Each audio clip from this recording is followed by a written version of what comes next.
All right, moments ago, the Trump administration announcing a sweeping tax reform plan, slashing rates for both individuals and businesses across the U.S.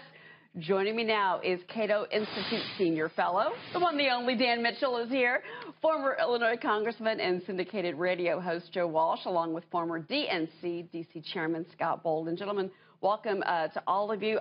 Good afternoon. I do want to start with you, Dan. You're a little pessimistic about this. Well, simply stated, I'm surprised to hear this. I'm excited about the prospect of a big tax cut and lower tax rates, less double taxation, no death tax. I mean, I want to have a little party. Yeah. But when the Joint Committee on Taxation, the bean counters on Capitol Hill, score this, it's going to be a big tax cut. They don't have a lot of dynamic scoring. It's still very much that old-fashioned static scoring. And how are they going to make those pieces fit? Are they going to come up with some alternative revenue source? Some of that worries me. Are they going to restrain government spending? That would be great. That would be a win-win situation for taxpayers. That would be nice. But don't forget, a lot of politicians, we've already seen with the Obamacare repeal, they get very squeamish about controlling government spending. So the announcement is great, but there's so much work to be done between now and our taxes actually coming down. Okay, it is about the politics. And Joe, you've been in this before. You've been through these fights before. What do you see happening based on what you heard today? Hey, Cheryl, look, Dan's right, but Republicans have to ignore this revenue piece, this revenue neutral piece. I mean, my God, I'm somebody, Cheryl, who doesn't mind slapping the president when I think he's not doing what he ought to be doing. But this is a great day. Go big or go home. What he has to do, and that's what Trump's done today, what he has to do, Cheryl, is grab the Republicans in D.C. by whatever body part he wants to grab them by and give them some courage. Trump believes in this. I apologize. I know this is national TV. Grab them by their toes. I don't care. But he has to instill some courage into these gutless Republicans to go big and push this stuff.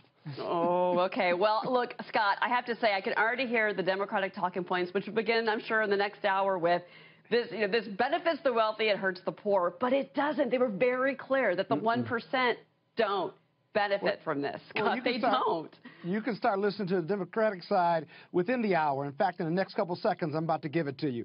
But let me go ahead. But let me just say this. This is a pronouncement and an announcement that had to take place in the first 100 days. One.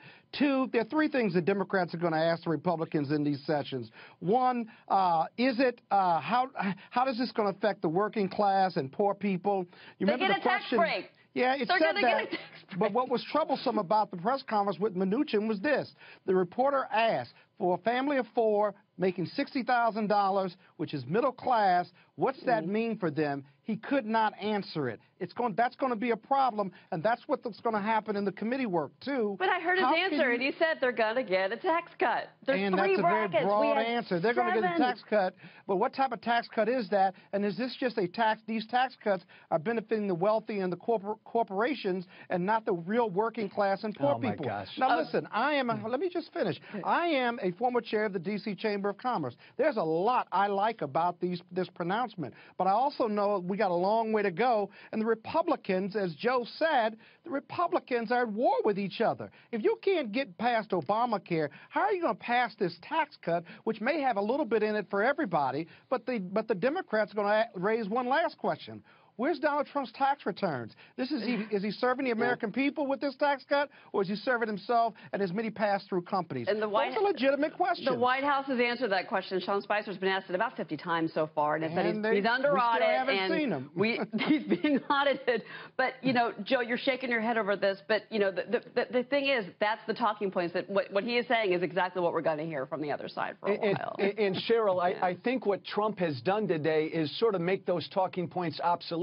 Steve Cortez with you earlier nailed it. This is a great day for the working man and woman, for the small businessman or woman. They're going to see huge benefits from this tax cut, from this reform. My God, this is a day that we should all celebrate. The American people are going to be able to keep more of their own money. But, Joe, that's not what the press conference said, though. That's not what Mnuchin said. He was very unclear. If that's true, then I'll jump on the bandwagon with you. But I'm going to tell you, this was a press conference short on details, and the devil's in the details, and that's where the Democrats I need and to bring in Dan Republicans are Mitchell. going to go. I need to bring in Dan Mitchell. Again, I'm just so happy that you're here, but because that's actually, I think we got more details in this than we expected. I didn't expect to hear anything on AMT. We did. The death tax, the repeal of that. I didn't expect to hear that. The 0% tax for married couples, at least when $60,000. I mean, there was a lot that they told us that I was surprised to hear about. But with no legislation. And here's it's a plan. It's a plan. And here's the talking point that maybe Mnuchin should have talked about.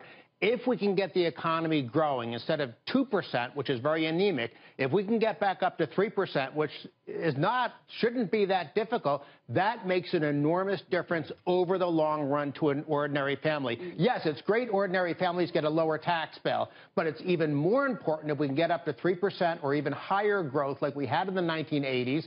Then you're talking about getting higher pre-tax incomes in addition to having a lower tax bill. That is the #1 objective of good fiscal policy, and that's why not only should we lower tax rates, reduce double taxation, we also should control the growth of government spending so that we can make these tax cuts more durable and more sustainable, assuming we don't want to wind up like Western Europe. You know, guys, and I have to say, I'm sure that anyone that's watching right now that is making $60,000 or $100,000, if you were to say, you're going to get a huge pay raise from your company and a promotion because they're going to bring money home, or, you know, your tax rate may not, go as low as you want, they're going to say, I want the job, I want the cash, I want the money, I want a new car. I mean, that's how people think, and that's who they've got to sell this to. Hey, can I make one last point before you jump off, and that is this. I got 10 seconds, yeah. The biggest question is, can this government afford it? And how does the Trump White House and Republicans make it affordable for these tax cuts as opposed to increasing the deficit with no plan on keeping that part on the reduce government spending. That's a big issue. There's so many questions. We're going to answer them after a quick commercial break. Guys, thank you very much. You're going to